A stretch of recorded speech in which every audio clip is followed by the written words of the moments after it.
The Savage Nation on Talk 910 KNEW.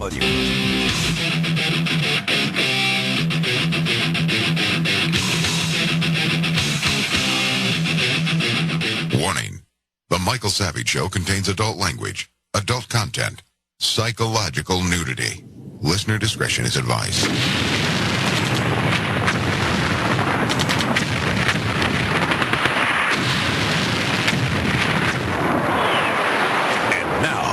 America's most exciting radio talk show, The Savage Nation. Here is Michael Savage.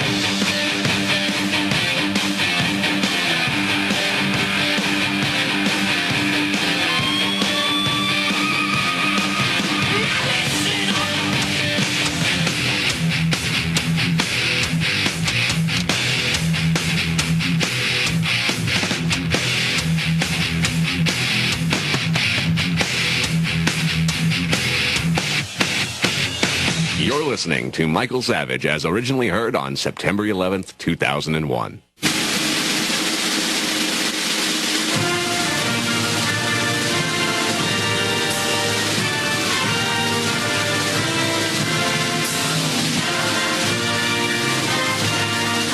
Ladies and gentlemen of the United States of America, the radical Muslim world has declared war on America. We are at war. We are at war. Attention, America. This is your Pearl Harbor. This is your Pearl Harbor. People in the World Trade Center today, a World Trade Center that no longer exists, demolished by two hijacked airliners, taken over by radical Muslims. Ladies and gentlemen, you will never forget this day as long as you live. It is time for you to come out of your sleep. It is time for you to put your hats on forward. It is time for you to throw your pornography in a bonfire. It is time for you to turn off your sports. It is time for you to turn off your entertainment. You will not have a nation unless you awaken and stand up like a man.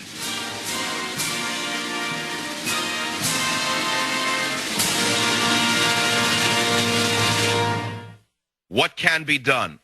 I want to remind you that we are at war. We do not know the exact count of fatalities at the World Trade Center. As you well know, radical Muslims hijacked these two planes. In fact, on the web right now, Senator Orrin Hatch of the Intelligence Committee is reporting we have intelligence that two connected to bin Laden said over private airwaves, we hit two targets. We hit two targets. Those two targets, of course, are the World Trade Center in New York City, no longer existent. I'm going to remind you that the United States went to war when Pearl Harbor was attacked, when 2,800 or 2,700 or 2,900 boys were killed by the Japanese. Ladies and gentlemen, what will it take for this country to close the borders, to reassert English as our language, to stop the flood of asylees from every garbage can in the world? This is the result of a weakened nation. Ladies and gentlemen, we are at war. What must be done? Where are Bush and Cheney? What emergency steps are you taking? Are you offended at Bush's absence? This is a day that will live in infamy, but I want to tell you this. Many of you are frightened in the false assumption that terrorism cannot be fought against. That is the wrong assumption. It is the wrong conclusion. That is what you're going to hear from the defeatists. I want to remind everyone listening to Michael Savage that Japan's kamikaze attacks ended only after Truman dropped two atomic bombs on Japan. I will repeat that. Kamikazes never act on their own. They are financed, they are trained, and they are supplied by governments. Kamikazes do not act on their own. Japan's kamikaze attacks ended only after we dropped two atomic bombs on their homeland. We must atomize their training camps. We must atomize their training camps now, and I am not the only one who knows this. Congressman Rohrabacher from Orange County, California this morning was furious. He had been trying to warn the morons at the highest level for months now that this was coming, and they called him a right-wing maniac. They ridiculed Rohrabacher. They dismissed him as a right-wing nut. Maybe you've dismissed me as a right-wing nut. When I've been telling you for years, close the borders, where do you think the terrorists came from? How do you think they got into our country? You morons, I've been telling you that ultra-tolerance is killing us. Well, the day has come. This is your Pearl Harbor. You're going to live with it just as I am.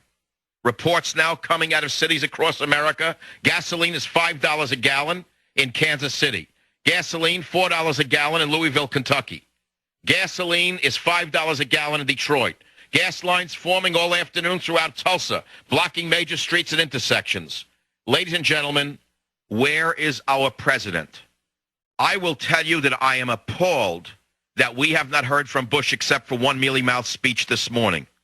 I am shocked that he was forced to leave the nation's capital. I am disgusted that even Hillary Clinton was on the White House lawn giving a speech today, and nowhere could be found Bush or Cheney. And I voted for this man. Where is our leadership? Where have all the good men gone? This is what you get when you have a president who keeps saying, let's move on. By the way, the USS Cole was blown up a year ago. They're still investigating it. Maybe they should create a blue ribbon commission and hire somebody to go investigate it for 10 years. I am telling you that this is a direct result of ultra-tolerance. This is a direct result of open borders. This is a direct result of a politically corrected society that is afraid to call what it is, it is. Everybody knows who did this. Everybody knows who's behind this. Everybody knows what must be done. Where is Bush? Where is Cheney? Do you have any idea what has happened to your country? Do you know that your life will never be the same? Are you aware that your comfort level has changed forever? Do you comprende, amigo? We are at war. Close the borders. Close them with Mexico. I've been trying to stop this. I've been telling you about it. I've been warning you about it. Dateline, Cairo, Egypt today. Bullseye says Egyptians as they celebrate anti-U.S. attacks. Egyptian students, taxi drivers, shopkeepers celebrating in Cairo. Bullseye commented two of them as they watched footage of the Twin Towers of your World Trade Center shrouded in plumes of smoke. Another Egyptian man told AFP he was pleased with the wave of violence in which another plane crashed into the Pentagon in Washington. Nice work, said Abdel Karim, who drives a car for an Asian embassy. He said, and I quote, "The Americans have forgotten that God exists. They have us by the throat, and now they find themselves in a science fiction film scenario, but this time Rambo's not there to save the White House." Ladies and gentlemen, Abdel Karim hailed the attacks as the best thing that's happened since the October War. Egyptian is considered an ally of the United States. Egyptian is considered one of the moderate countries in the Middle East. Khalil Matar, 43, who works in a state-run soap factory, said, "The Americans are cowards. They use other countries to hit us. They don't have the courage to meet us face-to-face. The myth of the indestructible United States has gone up in smoke." What about the women of Egypt? Compassion? Let's listen to Polytechnic student Amira Riyad, who said, "We saw the World Trade Tower crash down," referring, of course, to the towers going down. She said, quote, "I only wish U.S. President George Bush and his dear little baby, Ariel Sharon, had been buried in there too. There are your moderate Arabs." Ladies and gentlemen, we're going to go to John Ashcroft, our politically corrected Attorney General, now speaking on the Savage Nation. Now is the time for us to come together as a nation to offer our support, our prayers for victims and for their families, for the What are you going to do to protect us? Law enforcement officials, Stop with this! every bus that has been changed forever by this horrible tragedy. What are you doing to The following protect is a us? summary of the known facts surrounding today's Turn him right incidents. off. I want him off my show. I want this Mr. Rogers off my show. Where is the muscular reaction? Where are the men of America? Where is the leadership of America? Next, we're going to hear that we're going to get counselors going out so you can get on your hands and knees and pray. They'll tell you what color ribbon to put on. I'll be right back. Savage. You're listening to Michael Savage on Talk 910 KNEW. You're listening to Michael Savage as originally heard on September 11th, 2001. War has been declared on America by the radical Muslim world. So far, we have only heard speeches by passionless organization men who feel nothing, who say nothing, who do nothing, who do not protect us, who cannot protect us. Where are the men of America?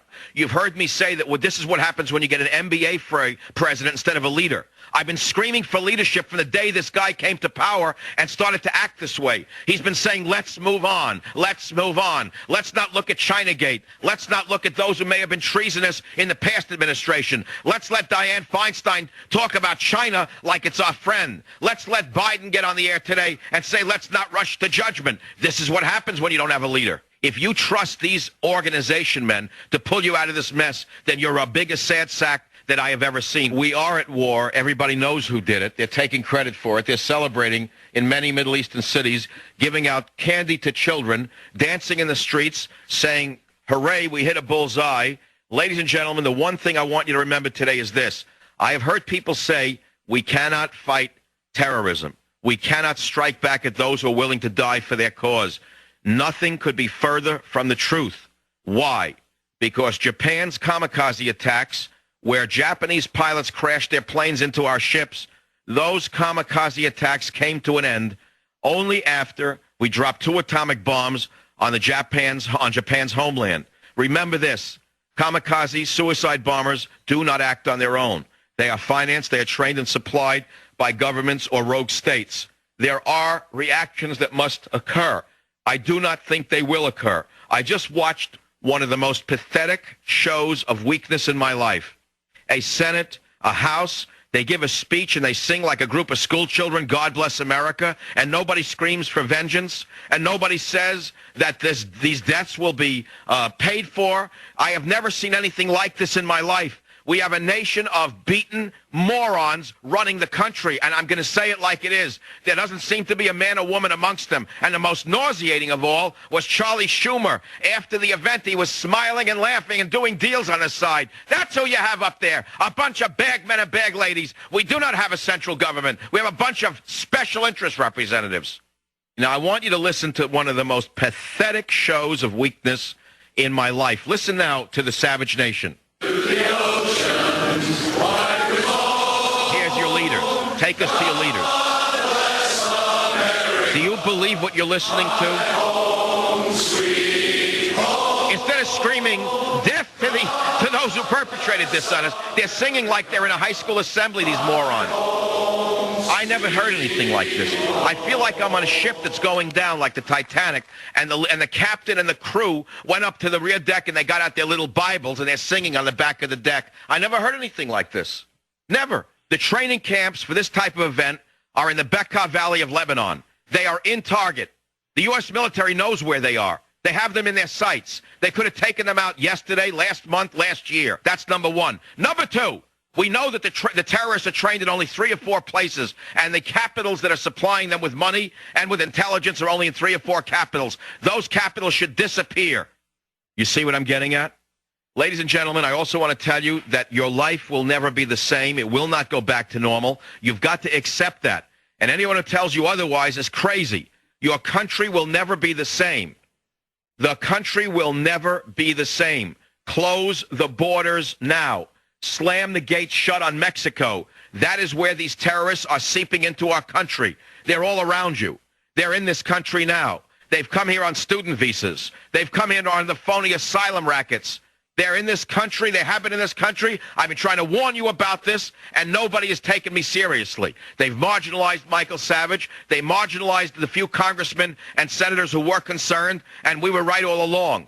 That's not the issue. The issue is, what do we do now? The issue is, where is our leadership? The issue is, what kind of government do we have? I want to say at this time that whether or not Israel existed wouldn't matter. The radical Muslim world is a world of terror. It is a world of terror from top to bottom. It is a world where there are no rights. They are killing Christians in their own countries. They are jailing Christians in Afghanistan. They would have attacked America one way or the other, with or without Israel. That's my opinion. We are at war. We know who did it. There is no point to do any studies. I say unleash the nukes now and look for the perpetrator later. That is my opinion. If you think it's reckless, there's nothing I can do. That's my nature. If I were in charge of this, I wouldn't hesitate to drop a few nuclear weapons today on the capitals that I know have to be involved with this dastardly act against our people and our nation.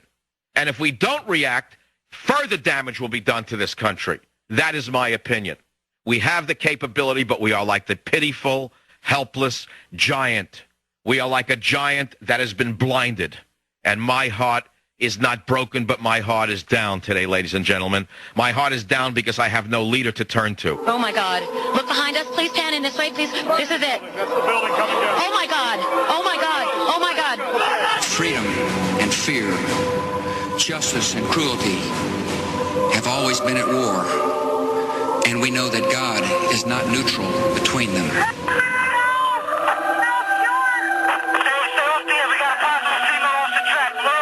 Whatever the dangers of the action we take, the dangers of inaction are far, far greater. Half hour later, we see the second one banging. Something else just hit. A very large plane just flew directly over my building, and there's been another collision. They hate our freedoms, our freedom of religion, our freedom of speech.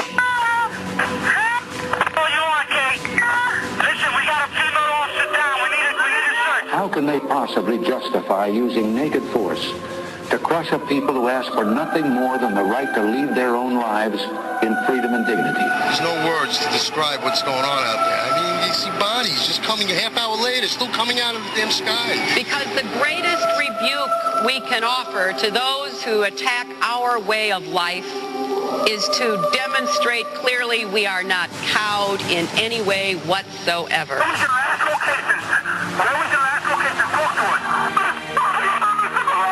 These terrorists kill not merely to end lives, but to disrupt and end a way of life.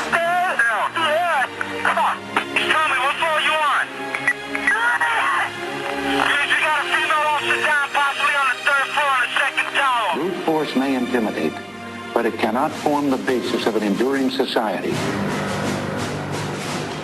In all that lies before us, may God grant us wisdom, and may he watch over the United States of America. We got West Houston and West Street. We got an officer down, West Houston and West Street. We got a female officer down on the second tower, possibly the third or the fourth floor. We're not sure if they're conducting a search in regards to this female officer down.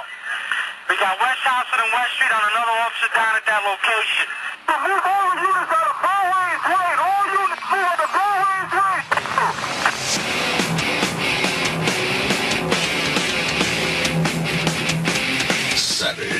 Jack Armstrong and Joe Getty here. Catch us live mornings 6 to 10 on Talk 910 KNEW. Listen online or download our podcast at 910KNEW.com.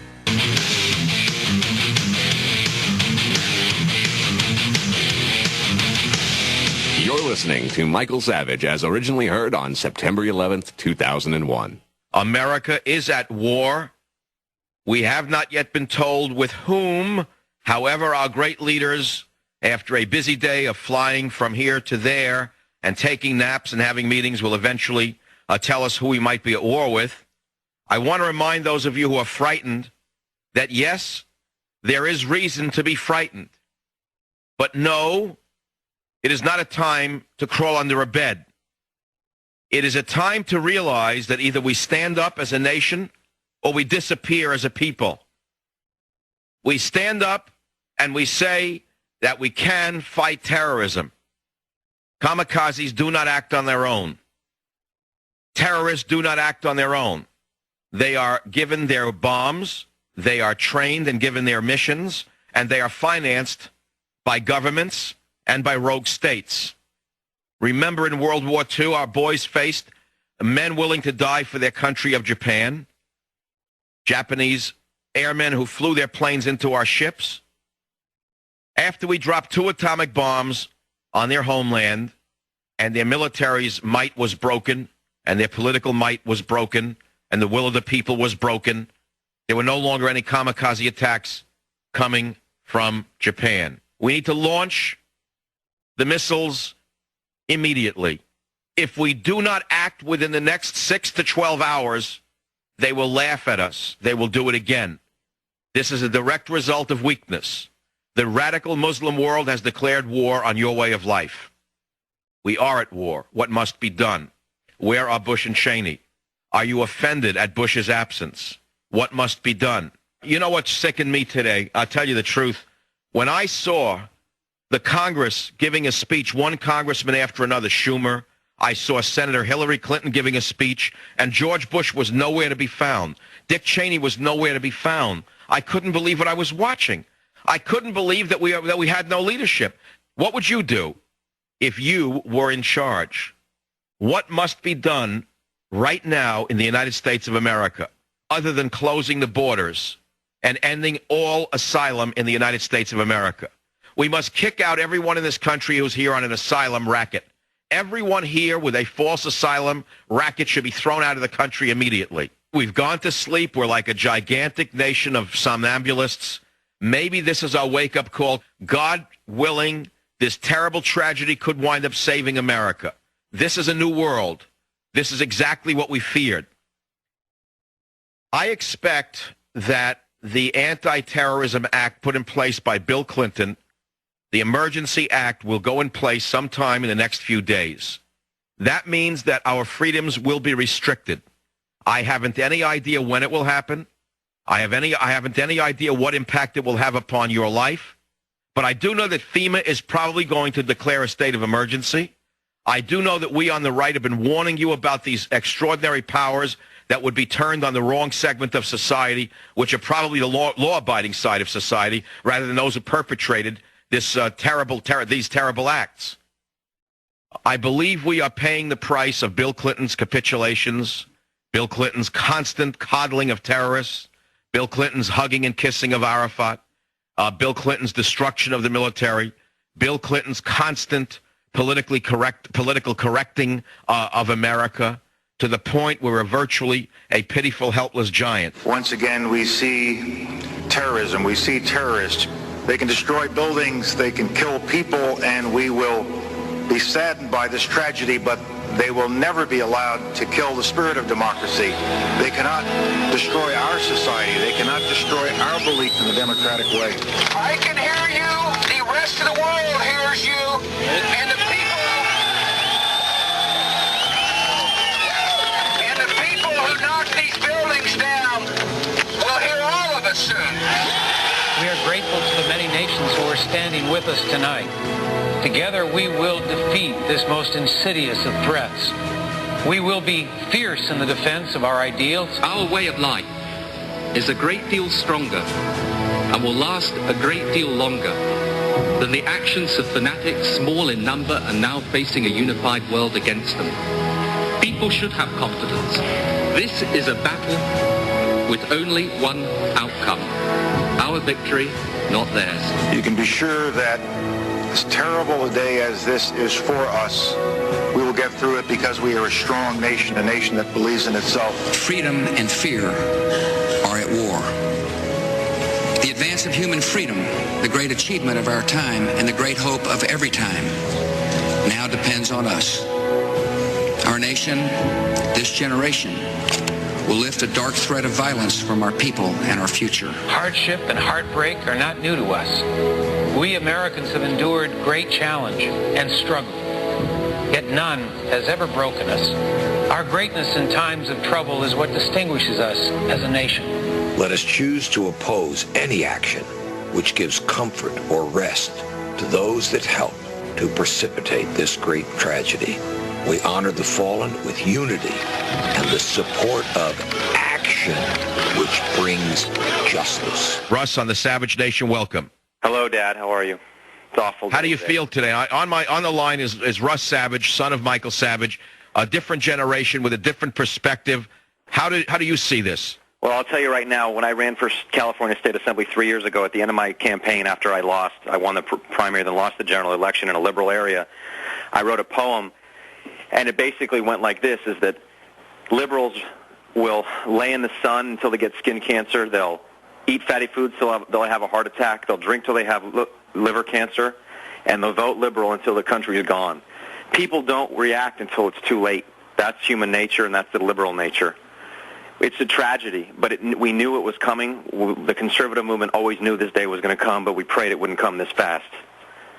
That's the reality of this. We all knew it was going to happen. We just prayed it wouldn't happen. What is it that you would do as a young man? You've not fought in a war. You weren't in Pearl Harbor. Neither was I. What would you do today? Well, I did. I thought about going out on the sides of the freeways and holding up an American flag and just doing anything I could do. I know what we all want to do, but we can't do that. Everyone has emotions of hate and anger right now. Now, you have a friend who works for a major financial brokerage. Tell us about that, would you, Russ? Morgan Stanley had, I think, 50 floors of one of the buildings. Everyone in there is gone. And Merrill Lynch, I think, occupied 50 to some other crazy amount of floors in another building. Where? In the World Trade Center? They were in that building, 50 floors? Each, at least, and they're both gone off the earth.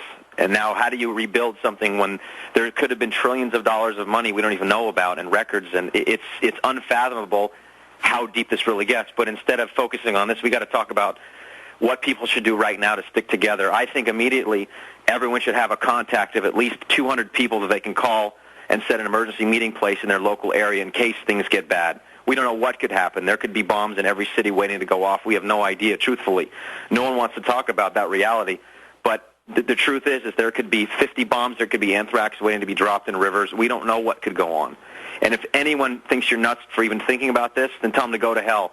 But you have to talk to the people that have any brains on their shoulders, which is 1/3 of the country, and get a network together of all your close friends and people you can trust that can talk and be ready in case things go down, because it could go down really badly, and it could happen. And you raise a very, very important point, Russ. We have been trying to stop the flood of illegals into this country.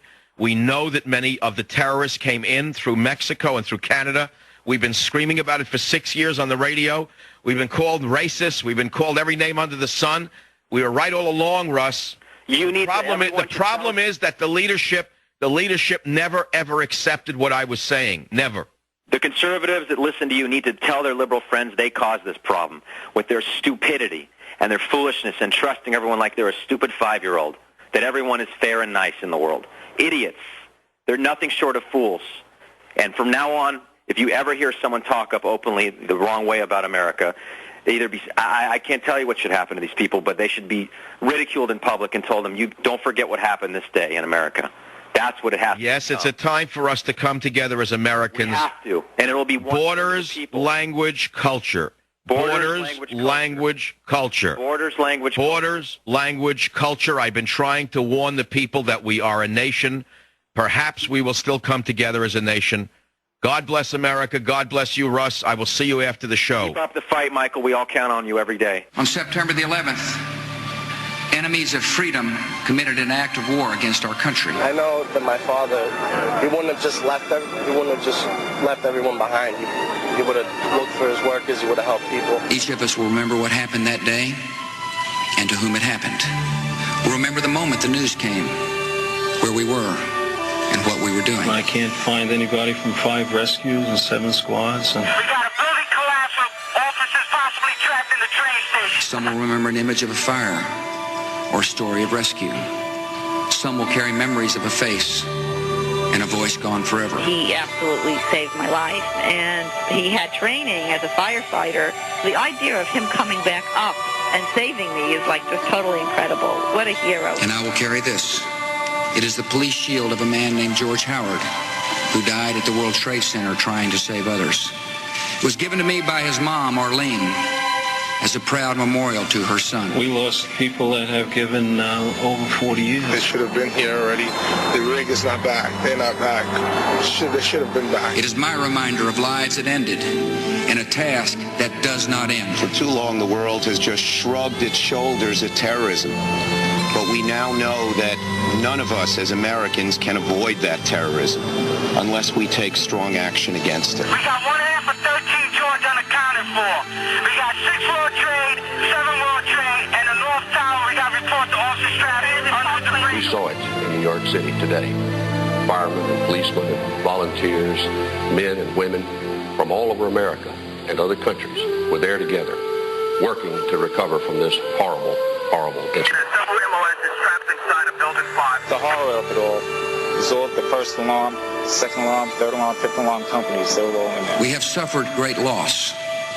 And in our grief and anger, we have found our mission and our moment. Shock was days ago, and trembling and fear was 2 days ago, and now I'm angered, and I want to get back in there and try to save. I know there are struggles ahead and dangers to face, but this country will define our times. not be defined by them. My brother works in the 91st floor, and he's unaccounted for at this time. There was no people to be seen. Even the dogs couldn't find people. As long as the United States of America is determined and strong, this will not be an age of terror. I drove down the West Side Highway, and there were people cheering, and it just, I think it rose everybody, it elevated everybody's spirits at that time. And there's some fine people down there, the finest people I've ever seen trying to help. And I want to say one more thing. Osama bin Laden, you can kiss my royal Irish ass.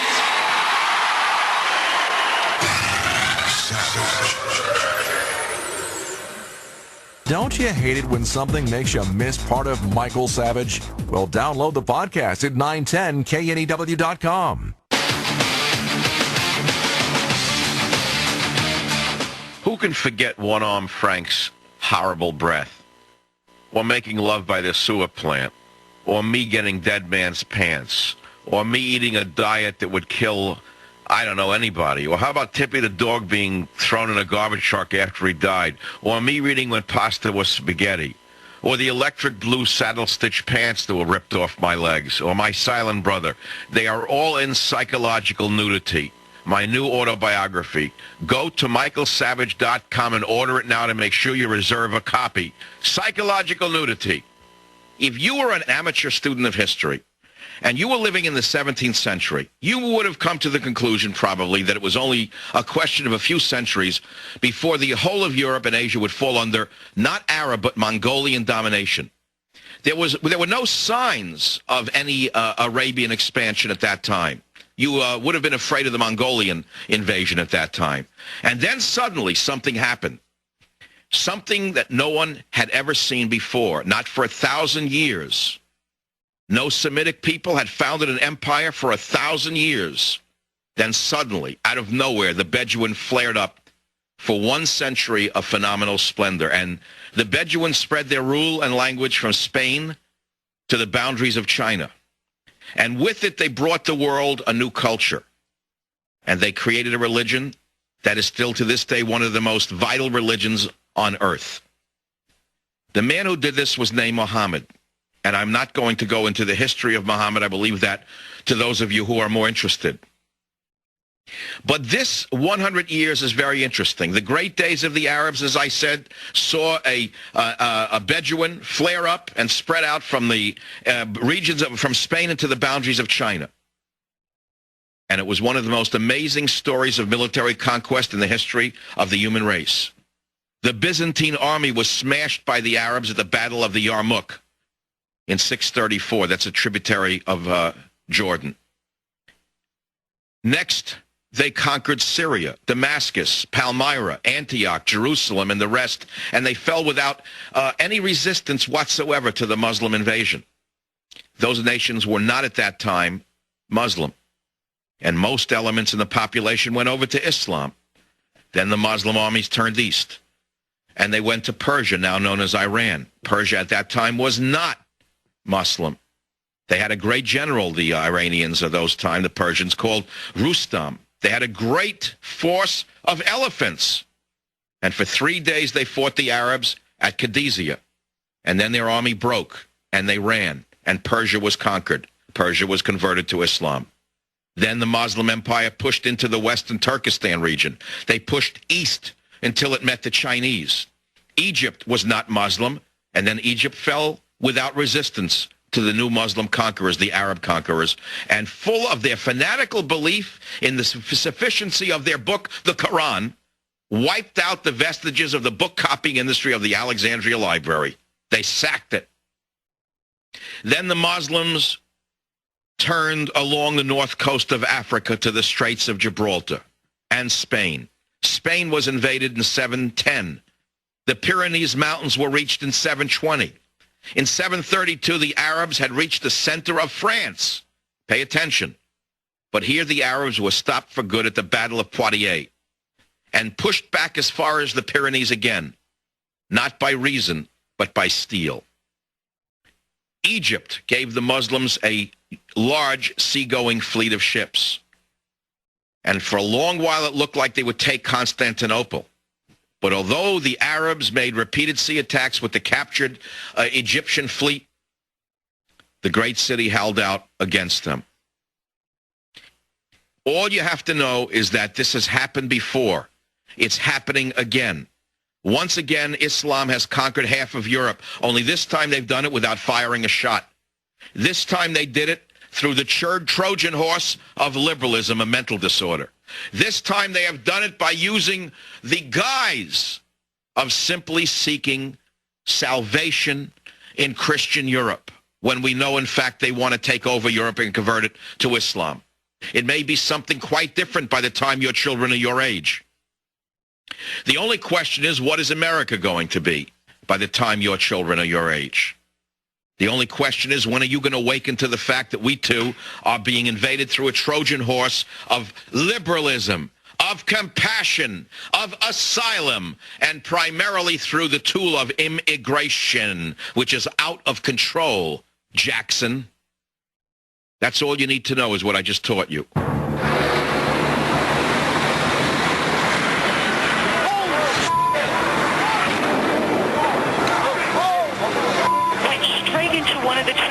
Which is disintegrated instantly. Listen to the calls of those passengers on the planes. We have people trapped in the building on the first floor. Think of the children on them told they were going to die.